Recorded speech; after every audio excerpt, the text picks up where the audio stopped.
ಭಾರತೀಯ ಸಂಸ್ಕೃತಿಯಲ್ಲಿ ಹಸುವಿನ ಸ್ಥಾನ ಅಪ್ರತಿಮವಾದುದು. ಇದು ಕೇವಲ ಒಂದು ಪ್ರಾಣಿಯಾಗಿರದೆ ಭಾರತೀಯರ ಪಾಲಿಗೆ ಅದು ಗೋಮಾತೆಯಾಗಿ ಪೂಜಿಸಲ್ಪಡುತ್ತದೆ. ಭಾರತದಲ್ಲಿ ಹಸುವಿನ ಪ್ರಾಮುಖ್ಯತೆ ಅಗಾಧವಾದುದು. ಹಿಂದೂ ಧರ್ಮದಲ್ಲಿ ಹಸುವನ್ನು ಪವಿತ್ರವೆಂದು ಪರಿಗಣಿಸಲಾಗುತ್ತದೆ.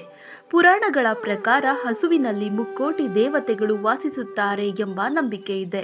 ಇದನ್ನು ಕಾಮಧೇನು ಅಂದರೆ ಕೇಳಿದ್ದನ್ನು ನೀಡುವ ದೇವತೆ ಎಂದು ಕರೆಯಲಾಗುತ್ತದೆ.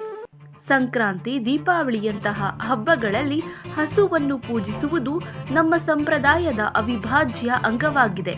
ಅಲ್ಲದೆ ಭಾರತವು ಕೃಷಿ ಪ್ರಧಾನ ದೇಶವಾಗಿದ್ದು ಹಸುಗಳು ಕೃಷಿಯ ಬೆನ್ನೆಲುಬಾಗಿವೆ.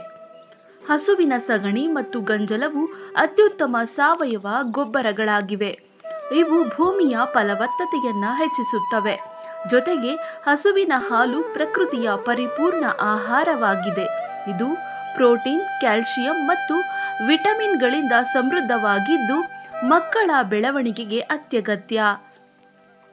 ಹಾಲಿನಿಂದ ತಯಾರಾಗುವ ಮೊಸರು, ಮಜ್ಜಿಗೆ, ಬೆಣ್ಣೆ ಮತ್ತು ತುಪ್ಪ ಭಾರತೀಯ ಆಹಾರ ಪದ್ಧತಿಯಲ್ಲಿ ಪ್ರಮುಖ ಸ್ಥಾನ ಪಡೆದಿವೆ.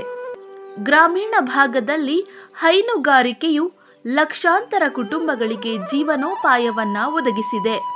ಆಯುರ್ವೇದದಲ್ಲಿ ಹಸುವಿನ ಉತ್ಪನ್ನಗಳಾದ ಹಾಲು, ಮೊಸರು, ತುಪ್ಪ, ಸಗಣಿ ಮತ್ತು ಗಂಜಲಗಳ ಮಿಶ್ರಣವನ್ನು ಪಂಚಗವ್ಯ ಎಂದು ಕರೆಯಲಾಗುತ್ತದೆ.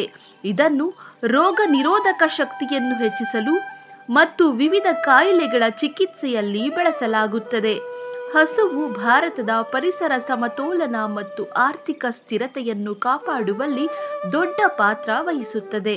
ಗಾಂಧೀಜಿಯವರು ಹೇಳಿದಂತೆ ಹಸುವಿನ ರಕ್ಷಣೆ ಎಂದರೆ ಕೇವಲ ಒಂದು ಪ್ರಾಣಿಯ ರಕ್ಷಣೆಯಲ್ಲ, ಅದು ಇಡೀ ಮಾನವ ಕುಲದ ಕರುಣೆಯ ಸಂಕೇತವಾಗಿದೆ. ಆದ್ದರಿಂದ ಗೋವುಗಳನ್ನು ಪ್ರೀತಿಯಿಂದ ಸಾಕುವುದು ಮತ್ತು ಸಂರಕ್ಷಿಸುವುದು ನಮ್ಮೆಲ್ಲರ ಕರ್ತವ್ಯವಾಗಿದೆ.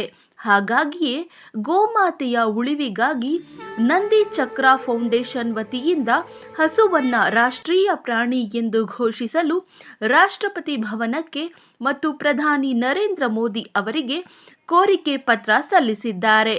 ಈ ಮೂಲಕ ಹಸುಗಳ ಕಳ್ಳ ಸಾಗಾಣಿಕೆ ಮತ್ತು ಗೋವುಗಳು ಮರಣ ಹೊಂದುವುದನ್ನು ತಡೆಗಟ್ಟಲು ಮತ್ತು ಗೋಮಾತೆಯನ್ನು ಸಂರಕ್ಷಣೆ ಮಾಡುವ ಉದ್ದೇಶದೊಂದಿಗೆ ದಿಟ್ಟ ಹೆಜ್ಜೆ ಇಟ್ಟಿದೆ. ಎಲ್ಲರೂ ಒಗ್ಗಟ್ಟಾಗಿ ಸಹಕರಿಸಿ, ಕೈ ಜೋಡಿಸಿ. ಗೋಮಾತೆಯ ರಕ್ಷಣೆ ನಮ್ಮೆಲ್ಲರ ಹೊಣೆ.